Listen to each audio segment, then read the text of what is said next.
Today I'm coming to you guys from beautiful Santorini. If you've never been to Santorini, come, because it is completely beautiful. And you're probably wondering, why is she on vacation and doing this? Well, I don't get inspired all the time, and when I do, I just feel like I have to put it on a video so I can share my thoughts. I want to speak a little bit about expressive and receptive language, and want to give you guys some tools on how reflections or reflective listening can help you with these two different things. For example, if we're looking at expressive language, which is what the client or their caregiver is sharing with you, you would use reflections in order to stay with that conversation. You would use reflections to engage them. And because you want them to share more, you want them to open up, you want them to share their challenges, their concerns. So for example, if you're having a conversation about a child's problematic behaviors, and let's say this is a parent that usually doesn't share a lot, or maybe it's a parent that you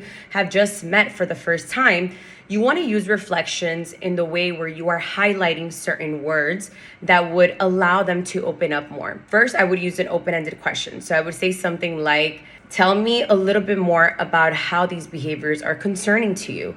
And then I would use reflections such as, you seem to be frustrated with this behavior, or this makes you angry, or this can be quite daunting. So you want to reflect on those different emotions that the caregiver is sharing with you, because in that way you are making it, okay or more comfortable for them to continue to do so. Now, when we go into the receptive language, you want to also make sure that what they're saying is what you are hearing and then what you are expressing back to them. Complex reflection that I like to use here is a double-sided reflection. So I would say something like, it sounds like this behavior is quite tolerable, and I also hear that you have not been able to do these activities with your families because of these problematic behaviors. Is that correct? You want to do this with a sense of curiosity, and also to plant that seed. When you find discrepancies in the conversations,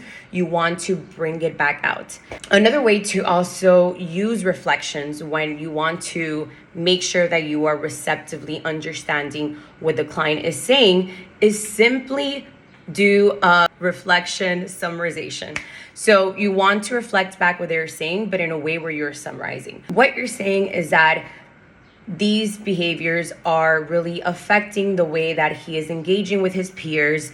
They're also not allowing him to achieve those academic goals that he has in place. And sometimes it's hard for him to relate to other family members. Is that correct? That is a summarization that is made up of different reflections that you are offering back to them. Remember, when you do have a conversation with caregivers, with clients, remember to pay attention to that expressive language and then check how well you understood the information that they were giving you, which is the receptive part of it.